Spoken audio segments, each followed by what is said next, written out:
when we learn about animals and have an understanding of them without actually ever being exposed to them, they don't feel real. They just feel like characters, like they're just fictional things here in this book. And when you see it in real life, it's like, oh yeah, that creature that I was aware of in books is here in front of me. It's real. It's kind of backwards. Instead of reading books about lions, we're getting our concept about lions from books. And then that is what a lion is to us. It's a creature in a book.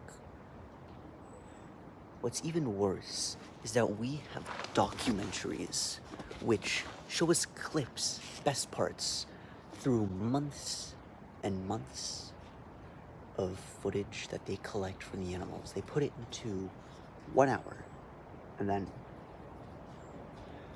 we get this false idea that nature is more active than it actually is. And because of that, we get overstimulated by a lion attacking the gazelle, and then you get the story of a lion over months. You get the most interesting parts. And then once you get overstimulated to this, you're desensitized to nature. And then once you see nature in real life,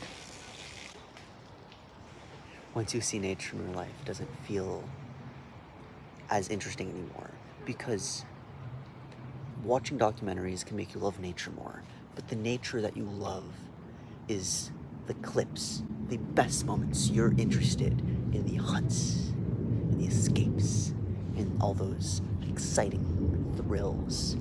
But what you love is not nature.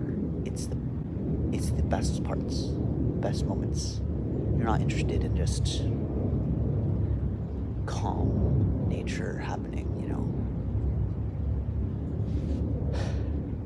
The point I'm trying to get to is, after seeing dozens of thrilling hunts of lions on gazelles, jaguars attacking crocodiles, and all these incredible things, after seeing that, how could you possibly just go back to your own city and just be fascinated by a squirrel chasing a squirrel? It's like, wow, so cool.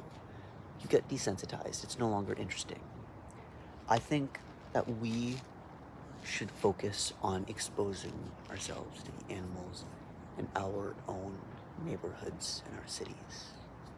Because I think the only way that you can really truly appreciate nature is by being exposed to animals to understand them, you know?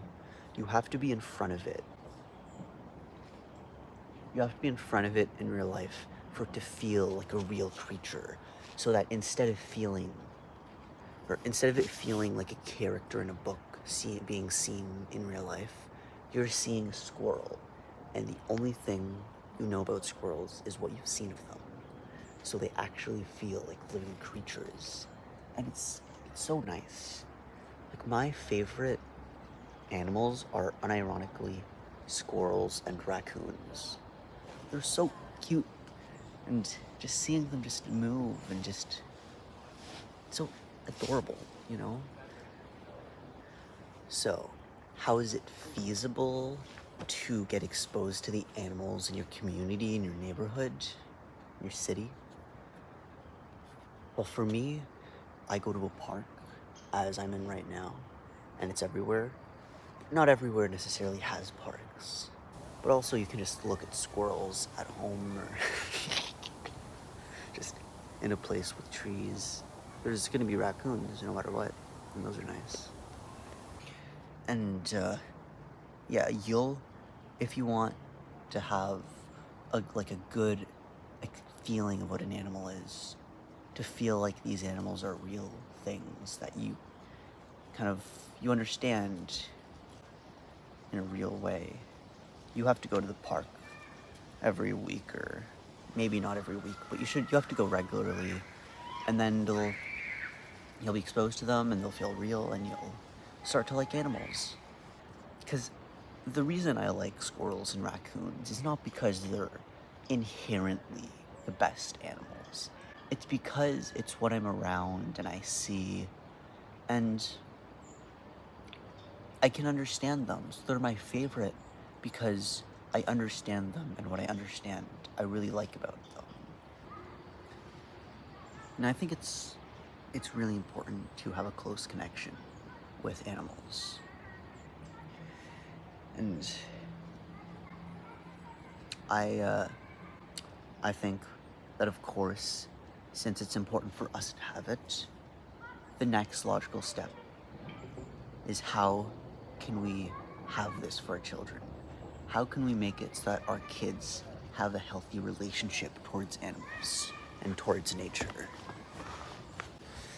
I think that they shouldn't really be exposed to documentaries for sure, because that's just overstimulating, desensitizing. But also, the books, you don't show them the books. Don't show them about animals that don't live in your area.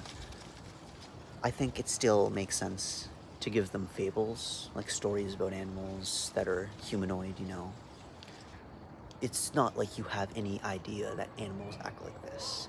It's just using an animal to represent human emotions and human people. The lion is not pretending to be an actual lion. And yeah, I wish that I was raised like this, just going around the park a lot and, being raised to respect nature. And I think I think people would be a lot happier and more mentally stable if they grew up being around nature. And with all that, I want to conclude my video with one more thought. Don't be utopian about raising your kids with a pure idea of nature and animals, because it's not going to happen. We're not in the 1400s. They're going to be exposed to these animals in books and in movies, probably. And you should be careful what you show them, of course. But, if they're at the library or at school and they see a book about animals and they want to read it, you can't stop them from reading it. If you try to stop them from learning about animals, they're just going to be resentful, and, you don't want that. You can't just take away their freedom to learn about these things, because they're interesting, and there's fascinating things about them.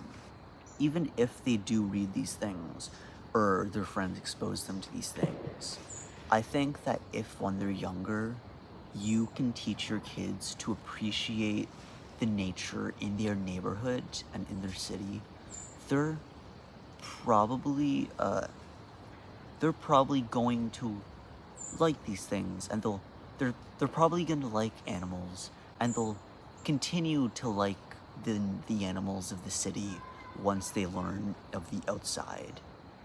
It's just that they should learn about the animals of their city first, and they should be able to appreciate animals before they learn about everything. So, yeah, I hope that this becomes how people raise their kids in the future. I hope I had an impact on the world, and that's it. I'm Chill. Cheers.